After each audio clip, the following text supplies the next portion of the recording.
5 coisas que te fazem bruxa. 1. Autodenominação.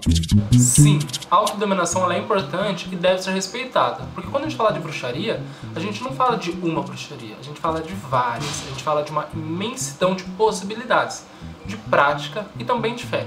E a pior coisa que a gente tem são aquelas pessoas que tentam invalidar a fé do outro ou o que o outro faz, dizendo se é certo, se é errado, se é bruxaria ou se não é. Claro que a bruxaria ela tem uma história, ela tem ali um conhecimento mínimo.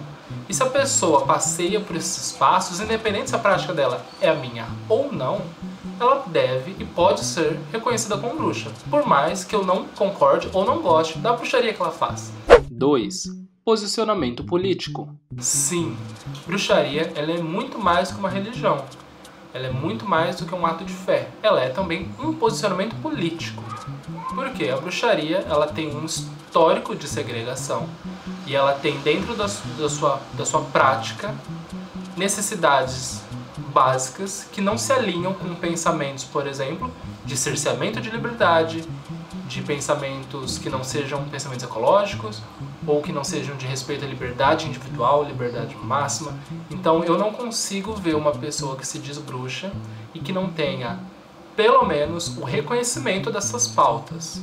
Claro que qualquer pessoa pode se beneficiar da mágica que é a bruxaria, seja uma pessoa progressista ou mesmo uma pessoa conservadora. A bruxaria ela funciona, mas é imprescindível que uma pessoa que se diga bruxa tenha conhecimento, nem que seja para reconhecer os seus privilégios.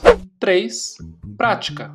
Pessoal, não adianta a gente nos dizer bruxos se a gente lê um livro e nada mais, né? A bruxaria ela requer prática, porque ela é um conhecimento. A bruxaria não é uma religião somente, ela é uma gama de conhecimentos que requer ação, que requer testes, que requer que você coloque a mão na massa, que você vivencie esse êxtase, que você desenvolva qual é a sua prática, por que você tem mão, por que você não tem mão.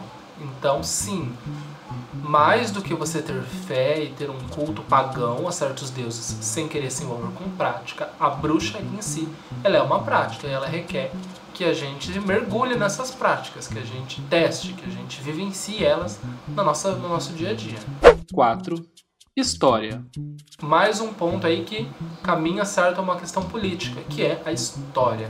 Se você se diz bruxo, é interessante que você conheça a história em torno dessa palavra, a história em torno desse conhecimento, a história em torno desse enorme grupo de pessoas que estavam ali praticando o que se entendia enquanto bruxaria.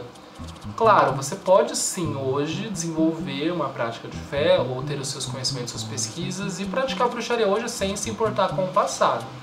Mas a palavra do ser bruxo ela tem um peso. E é interessante que você carregue esse peso com responsabilidade, sabendo, obviamente, todas as outras pessoas que antes de você carregaram também esse termo. Não só pela autodenominação não, mas pelo apontamento dos outros e as consequências desse apontamento também. 5. Iniciação. Essa, obviamente que não, pessoal. A bruxaria ela não precisa de uma iniciação para que você se diga bruxo. Isso eu me pauto muito numa divisão entre bruxaria prática e um paganismo enquanto fé. Quando a gente fala de bruxaria, a gente não necessariamente fala dessas duas coisas em automático. Bruxaria ela é uma miscelânea de conhecimentos que qualquer um pode estudar, aplicar, testar, repetir, se aperfeiçoar. Quando a gente fala de iniciação, a gente vai falar iniciação numa religião, iniciação numa tradição, iniciação num coven. Mas não é isso que vai te fazer bruxa. A bruxaria ele é aquele conhecimento que essa religião, essa tradição, esse coven vai beber também, né? Esses grupos eles vão utilizar da prática da bruxaria, da ciência da bruxaria. Mas qualquer um, independente de ser iniciado por um superior ou não, pode pegar esse conhecimento e aplicar na sua vida e se identificar enquanto uma pessoa bruxa também. E é isso, pessoal. Claro que isso aqui, na verdade, é um pouco de brincadeira também. A bruxaria ela é muito mais ampla do que um vídeo de 3, 5 minutos. E ela é muito mais ampla do que a minha percepção. Esses são uns pontos que eu acho interessante a gente ter em mente quando a gente vai se colocar nesse lugar ou quando a gente quer caminhar nessa direção. Mas para vocês, o que é que torna vocês, especificamente, bruxas?